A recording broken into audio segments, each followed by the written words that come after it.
All right. Well, good morning or good afternoon, depending on where you are in our beautiful country today. Welcome to Lear's January 26th monthly market update.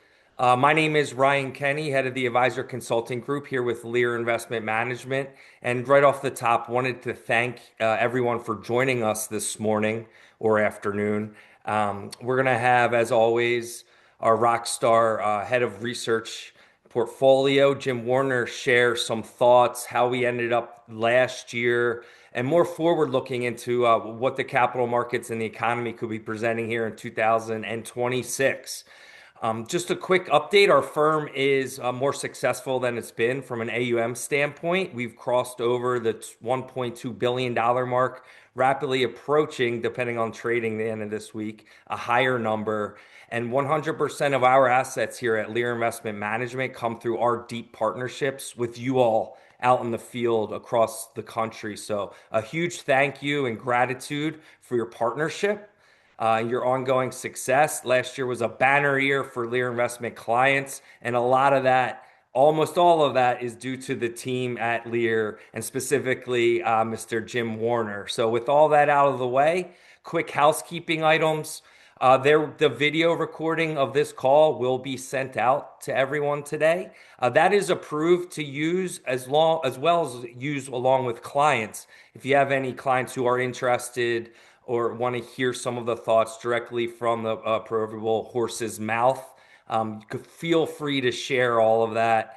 And we will have time towards the end for some questions and answers per usual. So, with all that out of the way, I would like to introduce and thank you, Jim Warner. The floor is now yours, sir. Great. Thanks, Ryan. Thanks, everyone, for joining us today. Let me share my screen as I always do. Okay, so where we sit here today is there's a very solid backdrop for the markets for 2026. But as we've come to learn, we need to expect the unexpected, and that's exactly how our strategies are designed.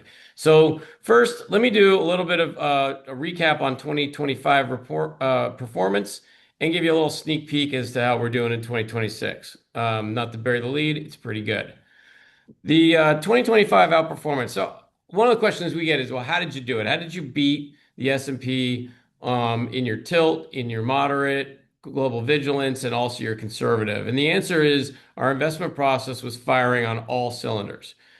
We've been in business for over 10 years, and we've been, honing this investment process, I'd say, during that whole time. But really, honestly, it's last year was a very good example of why it works so well and why it's worked for over 10 years. Number one is tactical risk management. I'm going to show you a slide here in a second, but we drew down less during the whole reciprocal tariff scare, and then we re-risked and recovered as well as the market or better. Themes, incredibly important to us. We're very thematic in the way we think about the world. That's how we take the world and narrow it down. And gold, big performer for us. AI, electrification, obviously those are highly talked about.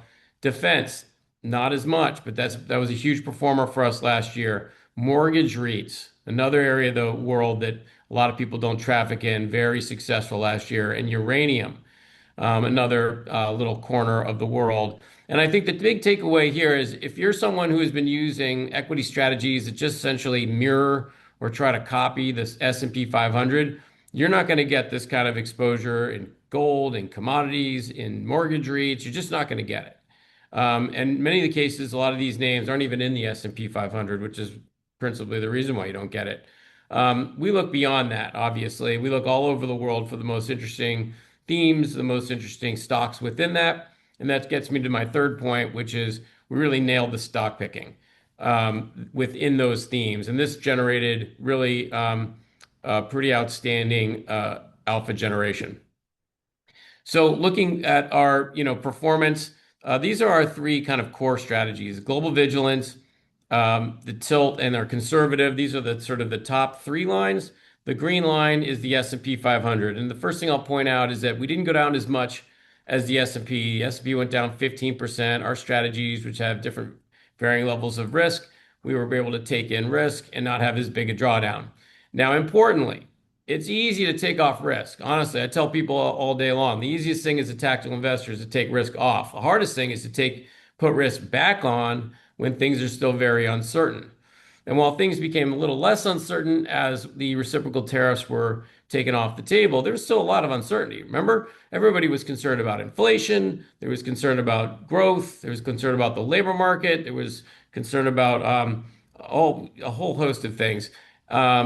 We did our work, we did the math, we basically re-risked at the right time and in the right themes and in the right stocks and got terrific outperformance. I'm not going to bore you with the details, but let's just put it this way. Global tilt was up 52% after the reciprocal tariffs were taken down, and the S&P was up 37. And even our moderate global vigilance was up 200 basis points higher than the S&P, which carries about 25% fixed income. So great stock picking, great themes equals great results after really protecting.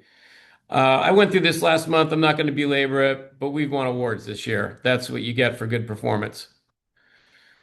So just quickly, global vigilance moderate. Right now, it's sitting at around 59% equities, 12% commodities, 26% fixed income, a little bit of cash. It was an exceptional year. Look, 28% gross, 27% nets, nuts. But I'm really most proud of this annualized 8.9% net of fees since inception, which is like 11 years ago. That's outstanding compounding that clients love. Tilt, this is our more aggressive strategy, was up 36% gross, 34% net for the year. Absolutely outstanding. I'll note that it's up 8% already this year, which is crazy. So we're off to a great start. This strategy turns 3 years old in April, so we're going to be really excited to show those 3-year returns, which will be outstanding. But this is the portfolio where we take a slightly more aggressive stance in expressing our themes. Oftentimes, they're the same themes as the moderate global vigilance, but we might take a higher beta approach to it. Certainly, that's worked out real well this year. And even our conservative has just done outstanding this year. It's already up almost 5%, a little over 4% this year, up 23% net of fees last year. Pretty great for a conservative strategy that's holding about two-thirds in fixed income. So, and again, most proud, this is another strategy that's been around for over 10 years. A 7% net return annualized is great compounding, particularly for investors that want to be a little bit more on the conservative side and still grow their wealth, which is really important. And then, of course, our strategic income. And I think of this as like our alternative to offering a high yield product. This is going to yield you somewhere in the 5 to 6% range. I benchmark it against the high yield index, but I'm trying to take less credit risk. So most of our fixed income holdings are investment grade, and then we have a smattering of dividend stocks in there as well. So that didn't have as sexy a performance this year, but up 8% net of fees. And it's been around now for over 5 years. It's actually been nice for conservative investors that want to see more yield. All right, so let's get into 2026 and our views. So this is an interesting matrix that Goldman put together, and I don't normally take other people's work, but this is actually pretty decent in, I think, encapsulating how to think about this market broadly. And that is, if we have accelerating or stable GDP plus a Fed that is stable to cutting, you're going to end up in this box here. And this basically means that you're likely to see expansion in the S&P's PE. Okay, so multiple expansion, and this is our really pretty much our base case is kind of in the 4-ish% type GDP. Maybe we get a few cuts this year. I don't think it happens while Powell's chair. So, sort of think of it summer, back half, maybe get 2 or 3. It kind of puts us in this highlighted box here where we should get some multiple expansion. On top of the fact that we all know that when the Fed's cutting and the economy's okay, that the market tends to go up. This is just very supportive of the markets this coming year. And we'll talk about why that might actually be an issue. But first, let's look at the tailwinds and the headwinds from our perspective on 2026. So, tailwinds. S&P 500 profit growth strong, mid-teens, fabulous. We'll take it. Profit margins continue to expand. We talked about this either last month or the month before, where when you have a situation where profit margins are expanding, and they have been, largely because we've had, a lot more of the S&P has shifted towards the Mag 7, which is, really great business models with growing margins, particularly in this time of rolling out AI and seeing all the productivity behind that. We think those will continue to expand. Very positive. Positive for valuations too, by the way. Then you got the one big beautiful bill and all the other fiscal stimulus flowing through the system. I've got a couple slides on that in a minute, but that's very positive. Very unlike what we saw this past year, frankly. It's in addition. Participation, I think, then broadens. We're going to see it broaden out into manufacturing and cyclicals, and we've got a new theme to introduce to you here in a minute. Banks are strong, transports are breaking out. These are all signs of a strong market. So we're kind of going into this year with some real interesting momentum. Defense is benefiting from this crazy world. I mentioned that's an important theme of ours, and I'll talk about it more later, but it is a wonderful hedge in the portfolio. It has worked incredibly well last year and already this year. We love it. We're going to get a new Fed chair. We have weakening housing prices.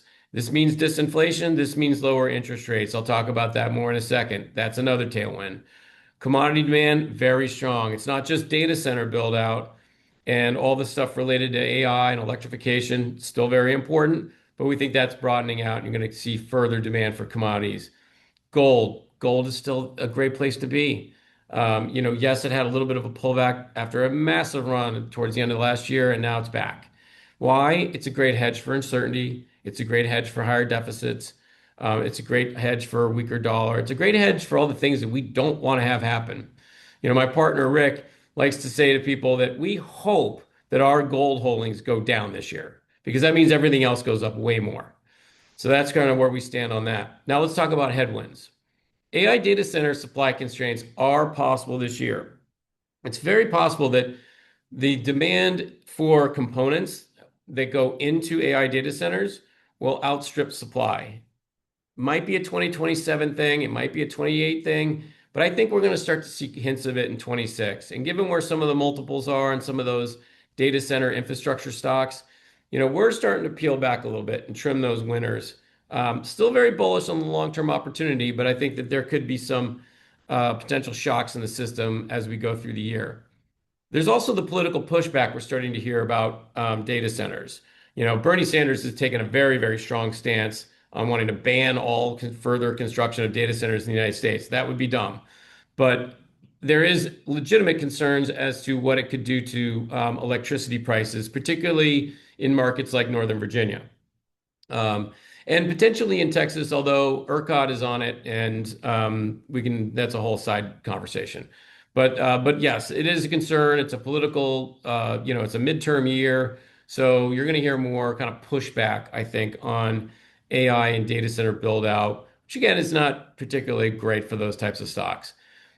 There's a stuttering labor market. I'll show a slide here in a bit, but whether it's AI impact or even some of the, demigration that's happening, there is some, there is a churn that is going on in the labor market where we're not seeing it's not very strong, but it hasn't really weakened either. We think it sort of just continues to muddle along, but we'll see. That could be a headwind. Externalities, military strikes, we all know what we're talking about here. These tend to raise uncertainties, at least briefly. But frankly, there hasn't been much. The market has pretty much shrugged off every little military incursion there's been, whether it's bombing the Houthis, the Iranian nuclear facility attack, extracting Maduro. All this, sort of the market has ignored because it largely doesn't have anything to do with the economy. But it is still something that can jerk around the markets and, heaven forbid, became some bigger thing. So obviously we're vigilant and we're always watching and assessing how much risk to take at any given time. And this is, part of the equation.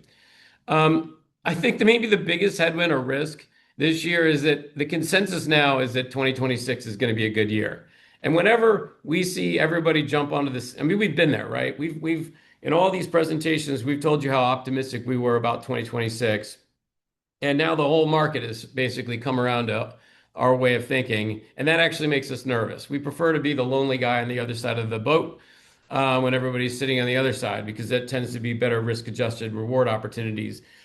So, that being said, I'm not going to just change my view for the sake of changing my view. But what we do need to do is be very careful about being in crowded names because you can get these kind of knee-jerk sell-offs. We saw a little bit of that back in November with the AI names.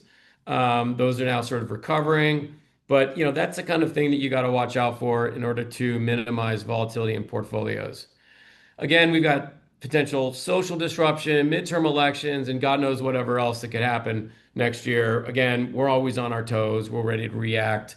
I think our history demonstrates that we do a pretty good job of that. Now, I want to talk a little bit about inflation.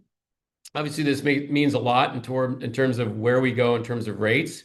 And I just think that the government statistics just has it wrong. Our favorite real-time view of inflation is from a company called Trueflation. They monitor millions of real-time prices throughout the economy. Sounds a little bit better than once a month calling somebody up and asking them over the phone and in a survey method. But that's me.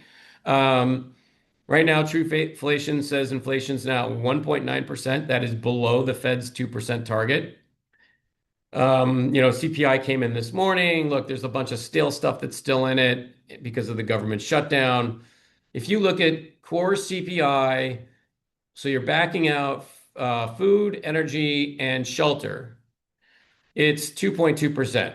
Okay. Trueflation's at 1.9%. Either way you cut it, it's around the Fed target. So none of this raising rates. I think we still are in a position where we are still large. The Fed funds rate is still a little bit above neutral.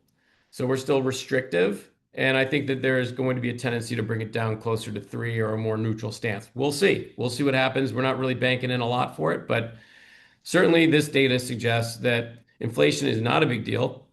The one thing that has been inflating inflation, uh, just to mix those two words together, is has been housing, and I've talked about this ad nauseum. In fact, 2 years ago, I think maybe to the day, I introduced the notion of housing deflation, and all the government data basically said I was wrong. The Trueflation data basically suggested that I was beginning to be right. And this year, you really started to see housing inflation decline to the point where I took this reading just a few days ago. Housing inflation, according to Trueflation, is zero. I looked at it this morning and it now says negative 0.6% year over year. And I think it's going lower. We have a real affordability problem in housing, and it has nothing to do with mortgage rates. It has everything to do with prices. What's happening is that you aren't going to be able to sell your house in many parts of this country for what your neighbor did 2 years ago. It ain't happening. And you're starting to see sellers come around to that notion. But in the meantime, we have the Trump administration, which is now really keyed on this word affordability, particularly as it comes to housing. And they are going through a number of machinations to try to fix that. I think it's going to be difficult, but I'm going to talk more about that in a couple minutes. Okay. So inflation, in my view, is not a big deal. Labor market, it's stable. It's sort of meh. It's a no fire, no hire market. You can tell I use the ADP payrolls, partly because the mess up with the government shutdown, it made the non-farm payrolls from the BLS kind of look ridiculous. And, and they also include government jobs, which there's been a ton of noise in that. So ADP is a clean number. It's straight from companies' payrolls. But it's showing basically a similar issue, which is that we're just not adding a lot of jobs. Now, I don't know if this is, there's ICE deportations at work, people not adding. Is it AI replacing workers? All good questions, all things we're trying to observe. Not very clear as to, directionally where this is going to go. But at least we can hang our hat somewhat on the fact that there are about as many job openings if we look at the, job boards out there like Indeed for there's as many jobs openings as there are unemployed workers. So theoretically, there are jobs out there. Normally when employers really pull back on the job offerings, that's a really bad situation. You tend to find yourself in a recession. We're not there yet. We're actually, frankly, not even close. That red line, that 1 to 1, is really the normal level in the economy. That spike that we got in kind of 22 is as a result of some people still staying at home while businesses were getting back to work and needed employees. So that's sort of normalized. We're going to watch this closely, but so far the labor market isn't strong and it's not weak. It's just sort of muddling along. Now, next year, I referred to it earlier, we've got big time stimulus coming. The and I don't think the market has really reflected this stimulus, particularly the tax refunds, on what it could do for middle class consumer spending. Again, consumer spending is ultimately the big deal here, right? We need to have that keep going for GDP to keep cranking along. That's an important part. Tax refunds are estimated by the CBO to contribute $400 billion.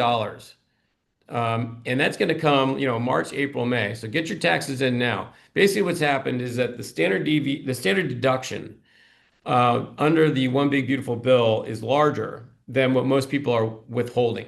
And so there's going to be a huge return of capital to people. I mean, this is literally putting checks in folks' pockets, which I'm not sure is fully appreciated. The other big piece of the One Big Beautiful Bill was the bonus depreciation for tax purposes. And that's going to unlock the CBO thinks about another $340 billion, through equipment purchases and factory construction. So all told, huge stimulus, around 790 billion hitting the market next year. Now, obviously, we want to get in the way of that, right? A lot about when we think about themes is we want to get in the way of some sort of a tsunami or trend or money flow that is going to generate outsized returns and outsized corporate earnings. And so, one of the interesting places that we are now starting to deploy capital, I'll call this theme industrial resurgence, but I reserve the right to change it. But basically, what you've had here for years, going back to November 22, is that the ISM US manufacturing PMI. So, this is a diffusion survey that basically asks managers, are you growing or are you shrinking? And if you're below 50, you're shrinking. Okay, so in other words, anything below 50 is consider it recessionary. It's been very bad since November 22. That's a long time that it's been bad. And a lot of the related names and stocks associated with this have just done horrific over the last few years. This is our new swimming pool. Okay, this is where we're going to find opportunity because we've got over $1 trillion of foreign investment commitments. Remember that? Like this time last year, Trump was rolling in CEO after CEO into the Oval Office, and they were committing hundreds of billions of dollars. Well, guess what? That's starting to hit this year in terms of real investment. I'll talk more about that in the next page. Um, you throw in the bonus depreciation tax breaks to incentivize people further into developing manufacturing in the United States, and it wouldn't hurt if interest rates declined even further.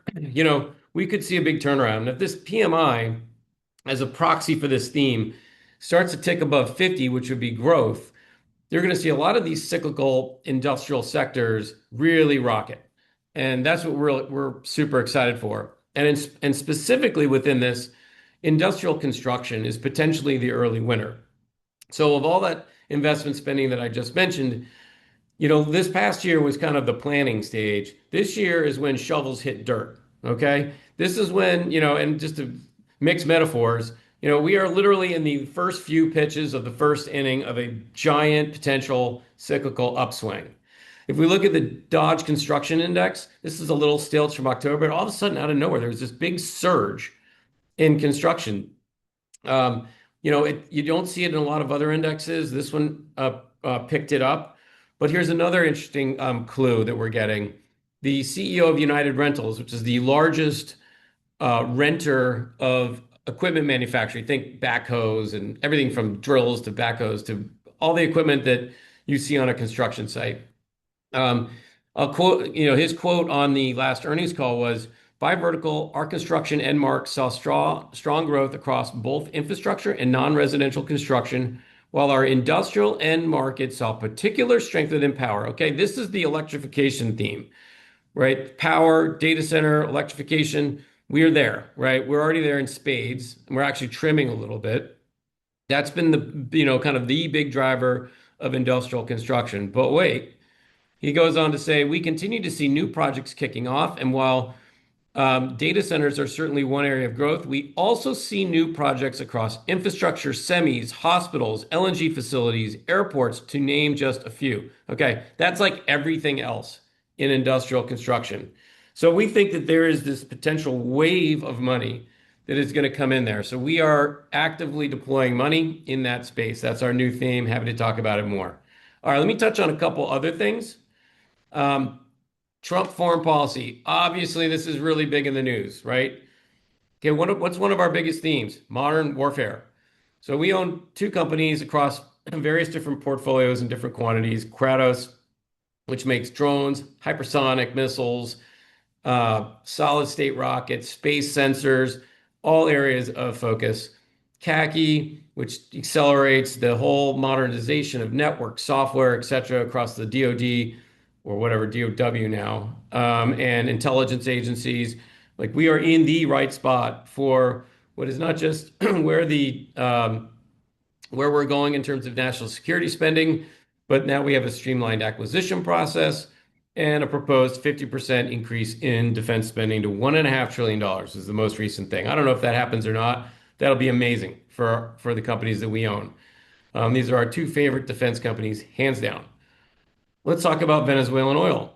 So the snatch, the snatch bag and snatch of Maduro um, raises the question of what to do with Venezuelan oil. And first of all, it's really important to understand that Venezuelan oil is heavy crude. This is like this sludgy, nasty stuff that right now, if we want that's really important for heating oil, bunker fuel. You can use it for jet fuel and diesel, but we have limited supplies of it within the United States. Generally, in the U.S., we produce light crude. We get our heavy crude now mostly from the oil sands up in Canada, but you have to basically truck this stuff all the way down. Pipelines have been a problem. It's really actually hard to move this stuff through pipelines. Um, so there's this really interesting opportunity to ship this heavy crude from Venezuela into the Gulf of America refiners and really produce ultimately lower diesel prices and jet fuel prices. All would be great for the economy. That's a really interesting trend that we're following. For now, though, in a lot of accounts, particularly custom accounts and certain models, we own Chevron. And Chevron has been in Venezuela for over 100 years and is the incumbent that it stands to win from this. That's not the original thesis of why we owned it, but just so happens that this might work out to its benefit as well. So our strategies are very well positioned to benefit from these current trends, which from the outside might seem to raise question marks and uncertainties and volatility. But from our perspective, this is all positive. So the next thing that you're starting to hear more and more about is the administration's changes within financial services. And this is pretty big, particularly for our portfolio, and big in a positive way. Housing affordability, as I mentioned, has become a big bugaboo. And so a number of things have been thrown out as possibilities of things that could be done to either lower mortgage rates, or somehow get more people into homes because the average new home buyer is like 40 years old. So, we need to lower that. The recently proposed $200 billion that Fannie and Freddie would use with cash off their balance sheet to buy mortgage-backed security is the equivalent of quantitative easing when the Fed does it. It's a big purchase. That's a big amount. And this is massive for our holdings in mortgage REITs like AGNC and RCIRX, which is a fantastic mortgage-backed security mutual fund that's owned by our friends at Regan Capital. This is going to tighten spreads, and spreads, as I've been talking about for months, have been way too wide, largely due to quantitative tightening from the Fed. Now that's gone. And it also was wide because banks got burned buying these things back in the spring of 2023. And there's also been all these other regulations that have prevented banks from engaging in that marketplace, where historically they were big participants. We also think that those regulations will get eased as well. So a number of things stacking up for big spread tightening in the mortgage-backed security market. It's our favorite place in the fixed income market right now. So stay tuned for that. But I think we're really well positioned there. There's been other things proposed, like banning institutional ownership of homes going forward. I don't even know if that's legal. I don't think it makes a dent, honestly, except in very specific markets. There's other levers. We just need to watch them very closely because the one thing we don't want to do is get into the paradox that was created largely during the Clinton administration, where we just had to stuff people in homes no matter whether they could afford them or not, and forget about checking income. Like we eased the underwriting rules so much that ultimately we had the great financial crisis. So the global financial crisis. So that we don't want that. We don't want easier underwriting standards. That would be a bad outcome 5 to 10 years from now. But we're going to watch very closely, to see what they end up doing. I think it's frankly going to be very hard. Honestly, housing prices just have to come down, period. Full stop. That's about the only way you can fix the affordability problem. There's recently been a proposed cap on credit cards at 10% for 1 year. Again, I'm not sure if that's legal. It's honestly not very smart in terms of credit access. What ends up happening is that banks and credit card companies just start limiting access to their weakest borrowers. So your lower income, lower credit score borrowers end up getting restricted on the amount of loans they can take out. Excuse me. So, but there's going to be a lot of this coming out. So we're just going to have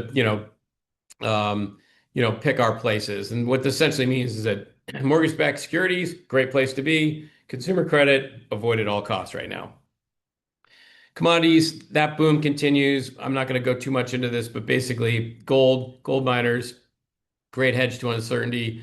Copper, uranium, massive amounts of demand and not enough supply means that prices are going up. So look, the reason why I put this in here is that if you are, again, investing with people that just plunk your equities into, the S&P 500, you're not going to get this exposure. You're not going to get the benefit of the squeeze that we're going to see on uranium and the pop that you're going to see in uranium prices. You're just not going to get it. So let me talk quickly about portfolio strategy, and then we'll move on to questions.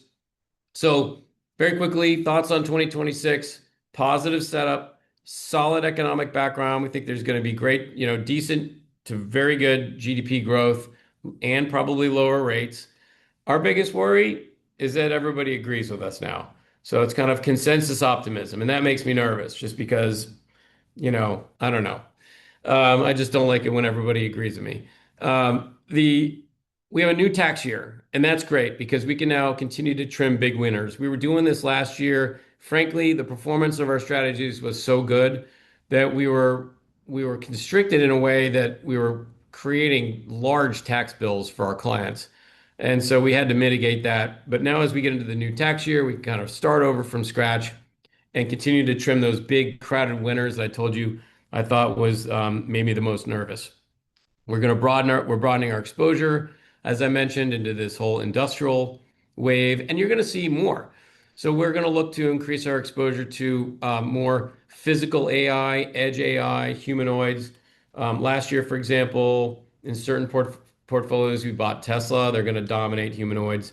And on the whole physical AI world, we also bought Qualcomm, which also makes chips for the edge AI, physical AI world. I think there's going to be other, I think, interesting businesses and stocks to own. We're looking for businesses that will accelerate their profit growth with AI implementation. And importantly, this doesn't just mean higher margins because they become more efficient. It also means they found new revenue streams. And we think that we already have our toe in the water with a couple names in the healthcare world that are using AI. That could be a very interesting place. We're looking at the financial services world very closely, doing a lot of work there. And there are going to be other places too. Even trucking is actually seeing major enhancements in productivity from AI implementation. I already talked about MBS. We'll probably increase our exposure a bit there, and then capitalize on niche opportunities as they arise. A Venezuelan oil story, etc. Who knows? But we are vigilant, and we are constantly looking for opportunities. So while we are optimistic about 2026, we are wary of crowded trades, and we know that we're always just one tweet away from potential chaos. Let me just finish with this. Our current themes that really haven't changed since last month. Um, I stuck in this industrial resurgence, but also don't forget we are global, and so we're building up positions in South Korea. We've had a long established position in India and in Japan, and so if we don't find interesting things in this country, we go find it in another country. So Ryan, let me stop there and see if we have some questions. Great. Thank you so much, Jim. I mean, in working in the distribution side of this business for over 20 years, what I love so much about Lear's approach is the thematic investing. It corresponds to what our clients are hearing on the news, and then we give specific examples of our targeted exposures across the board. It makes for really great client conversations that they can understand, and you see a lot of this going on, which in our world of financial planning is not generally the case. So, thank you for all of that. I had so far one question come in. It's regarding the federal deficit. And Paul shot this question in up front today, so he's ready to get into this part. But as everybody knows, and it's been a conversation going back 30 plus years, the federal deficit in the United States is at all-time highs.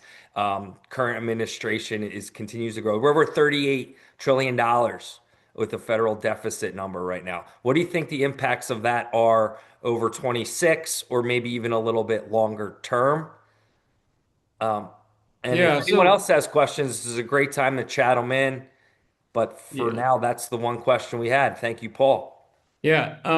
So look, there's I don't think there's any desire by either party to try to reduce the debt. Absolutely. What the focus has been, and Scott Bessent has been very vocal on this, is to reduce, kind of the debt as a percentage of GDP. And so what all of these policies are designed to do that you've seen them put together is to accelerate GDP growth. That's how you delever out of this situation.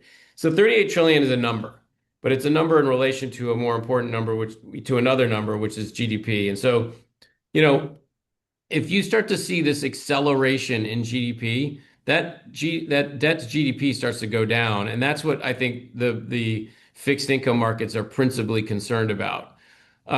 Now, that said, I'm not 100% sure they're going to succeed. That's why we own gold, right? We own gold for expressly this reason, is that if we have a hiccup in the treasury markets or a bad auction, or the growth doesn't come through, it's going to be a problem.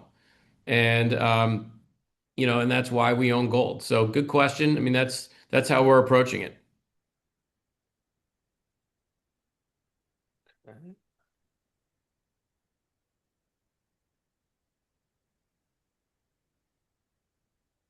My Q&A function just staled out on me. Oh, okay.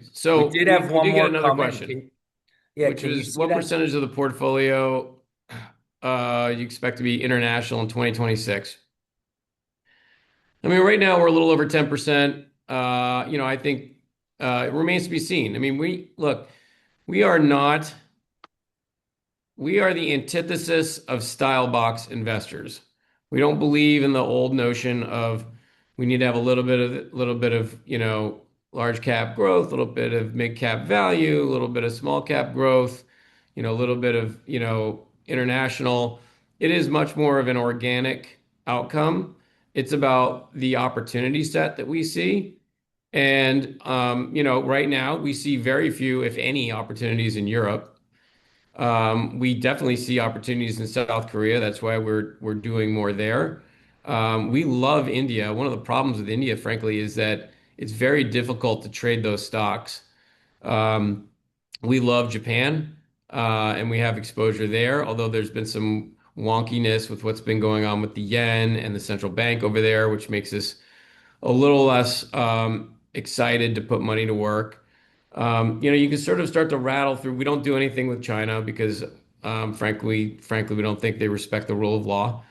Um, but there's other places that we are always constantly looking, whether it's like Brazil or other large economies that have, real businesses. They're always on the radar. And, if we find a really interesting opportunity, we're going to jump in, but we're not going to necessarily set some sort of a target. But if you really had to, drill my feet to the fire, I mean, we're going to be in kind of that 10 to 15% area, I would expect this year, unless something really interesting pops up and we'll be more. Yeah. Thanks for that question, Mike. And that is also dependent on which model portfolio you're in as well, Very depending on true. the equity exposures and so on and so forth. So it is significant and targeted, and it's a very laser focused approach to international investing as compared to a lot of we'll call closet index firms that will just set it and forget it overseas. Just had two other questions come in. If you have some time here, Jim. With the stock price of Tesla being so high, how are you investing in robotics? And Tesla was one of the names you shared earlier on. So maybe some more insight into that exposure there. Yeah. Well, Tesla's always been a funny animal, and I don't think that's so much as the stock price, but as the valuation has obviously been, you know, has its own kind of um, orbit. But the reality is, it's not a very big position, but I think it's a position you have to own because if they get this right, the total addressable market of autonomous driving alone, and then you get into humanoids, which are going to start to come out, is astronomical. So you're not just buying, this is no longer an electric vehicle car. I mean, forget about the current earnings, forget about what's going on, with any of the cars. What you're really betting on is you're just basically buying a small call option for your portfolio that if Elon actually gets this right, it will be you will hate yourself for not owning this, in 2, 3 years. So that's how I would explain that. It's unlike the underwriting that we would typically do for a stock, but this one is just one of these. It's kind of like when you bought Amazon way back in the day, right? They didn't produce any earnings, they were just spending like crazy, and you bought it because you knew they weren't just going to offer books one day, right? That's basically the kind of the thesis on Tesla. But we are talking about massive, massive TAMs that he is walking into, and right now there's no competition of any meaningful scale. So that's why we're there, and we're there small, and we're there right now only in our most aggressive strategy. So, and maybe in some custom accounts. Um, but it is something that we're focused on, and the more clarity we get, the more it may, filter into other strategies. Great. Thank you. Paul just chimed in, a separate Paul. You mentioned that banks are strong. Is the corporate real estate problem due to office space occupancy not weighing on? Oh, let me slide up. Not Well, weighing okay, on so them? Yeah. there are many, many, many different types of banks with different exposures. But let me put it, so we previously this past year owned a company called Flagstar. Flagstar is in the maelstrom of this topic. They are in New York City multifamily, rent controlled multifamily. Um, Now, in their particular case, they have a fully marked book, and so everything's going to be fine. In fact, I think the stock is extremely interesting. We tax loss traded it last year, but I think it could actually be an incredible performer this year. What's basically happening, though, is that in very, very bespoke markets, you have seen corporate real estate go through a huge bottom. it is now coming back. Even places like San Francisco are coming back. But you're really talking about very specific banks, whereas the vast majority of banks have such little exposure to the key places within the lending market that has potential credit problems. Um, that there's only a couple of banks that I could rattle off that I think really potentially have serious issues. We're not there, of course. In fact, if I could short, I would be short them. But the vast majority of banks, they are benefiting from, a nice looking yield curve, a growing amount of lending business, generally very good credit across the board. And it's just it's just a handful of specific banks you got to watch out for that are at risk of this office space issue. But honestly, occupancy is starting to come back in many, many cities around the country. All right. Thank you. Um, Time for one more here from Mike. Regards to the fixed income market, can you explain differences between average maturity and duration? And that would be a great Yeah. question to ask your chat GPT as well. But how do you think about that, Jim? Yeah. Well, look, so one of the things you have to be, the first thing you learn in bond investing is that you have to understand when the next call date is. And that effectively encapsulates the idea of duration. Duration effectively is the sensitivity to interest rates. Why is it sensitive? It's because it can get called before maturity. So you got to understand your yields to maturity, your yields to call, and what obviously your duration is. There's been a lot of talk about where the curve do you want to be. Frankly, we have been, generally speaking, at the short end of the curve because we didn't think we were getting paid to take duration risk. As the long end is sort of stabilized, you can start to maybe sneak out the long end of the curve a bit. Honestly, the belly of the curve, which is where most total return bond funds live, not super exciting to me. And you're not really getting paid for the risk. At the end of the day, yeah, duration matters more, frankly, than maturity.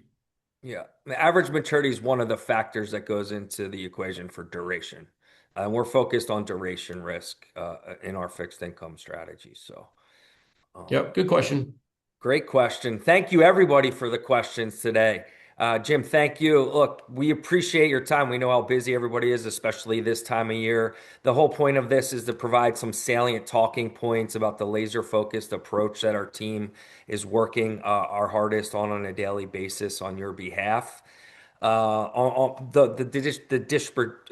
the distribution team here at Lear, as I mentioned, will follow up with the slides and the recording, which is approved to be disseminated to whomever you see fit that could help grow your business.